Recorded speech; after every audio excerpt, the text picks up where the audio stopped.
Welcome to the Defense and Aerospace Report. I'm Vago Muradian here at the Paris Air Show at this historic airfield, Le Bourget, outside the French capital.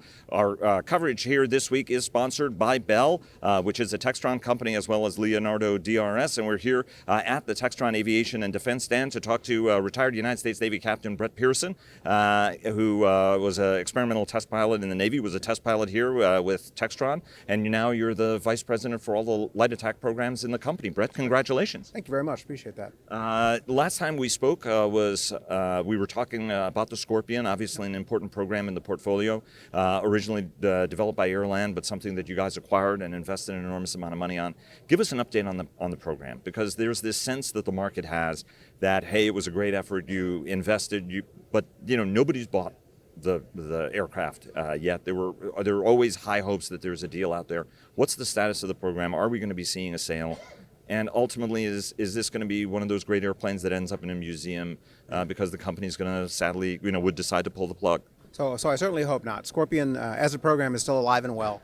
What we're doing with it right now is primarily doing service work. So I've got it contracted out to various government agencies and other companies on contracts that I'm not at liberty to discuss, but it's doing great work in a power-by-the-hour sense, providing flight test and surrogate flight test for companies who need a jet performance, twin-engine turbojet type airplane to test their systems on, but who can't either wait for or afford the high-end fourth-gen fighters that the Navy and the Air Force would eventually get around to. So we've got companies that are coming to us to test their work, and so what we're doing right now is providing a Scorpion aircraft, providing our flight test engineering and our test pilots in a power-by-the-hour construct for flight test primarily. And it's letting us increase the capability of the airplane at the same time we're keeping it flying and keeping it in the public eye and waiting for what comes next on whatever sort of experimentation is next up.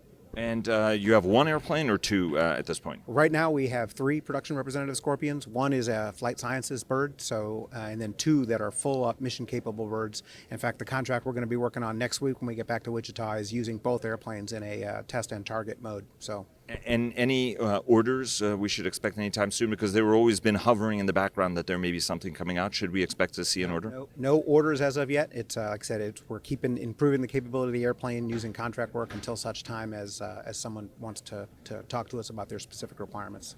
There is an airplane behind you, the Wolverine, the AT-6, the derivative of the T-6 Texan 2, which is the standard trainer across the United States military, but also a number of allied military forces. Talk to us a little bit about the latest on the program. The United States Air Force has decided to go ahead with both of the light attack aircraft at this point.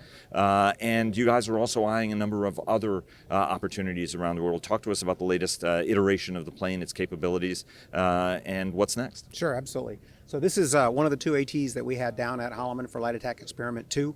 I was one of the instructor pilots down there that trained the Air Force up how to fly this airplane. They found it phenomenally easy to fly.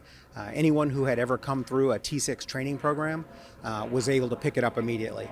From a flying perspective, when you're using the airplane in its T-6 mode, it flies the same. It's got 500 more horsepower to obviously take care of the load when you're carrying heavy ordnance and doing tactical maneuvering. But it retains its ability to be fully aerobatic, even in an asymmetrically loaded configuration. It's got all the performance they could want, and I think the Air Force was happy with what they saw. The decision was made to go ahead and buy some of each aircraft and continue experimentation on their own. So we are in the process now of working with the Air Force to finalize the deal on the purchase of 3 ATs for now, and that'll get us the all-important military type certification that we need to be able to sell the airplane openly. And when do you expect that? We're expecting a RFP from the Air Force, I'll say imminently, and we are ready to respond very quickly to it. So we hope to have a deal closed, but I don't have a specific timeline for you. And talk to us a little bit about what the attributes Embraer is very proud of their airplane. They're obviously partnered with Sierra Nevada. You guys are offering this aircraft. There's quite a competition between you two about who's got the better airplane. Obviously, they've got theirs in Afghan Air Force service now. How do you rate your attributes over their airplane? So I am convinced that this is the better airplane. I would be surprised if I would say otherwise, though, right? But one of the things we found when we were at LA2 was Our Brazilian competitor brought one airplane, and we brought two. And when they needed to do formation work, we used this airplane as a lead for them to do formation training. And so we got to see the airplanes fly side by side. And in my mind, flying the airplane side by side, taking off quicker, climbing faster, going farther, staying airborne longer, all the attributes that would matter to an airplane, we got to see in a unintentional side by side fly off, and I was thrilled with the results that we had in all cases. As I said, it's an airplane that remains able to be fully aerobatic even in an asymmetric configuration. We got to see that out on the range, dropping a bomb and then having to come back with a asymmetric bomb all the way back to Holloman. Flying qualities remain excellent. So I'm really happy. I think anybody that flies both airplanes in any sort of a fly-off situation would come to the same conclusion. Brett Pierson, the Vice President for Light Attack Programs at Textron Aviation and Defense. Brett, fair winds following seas. Best of luck on the program, and look forward to talking to you again soon. Appreciate it. Look forward to it.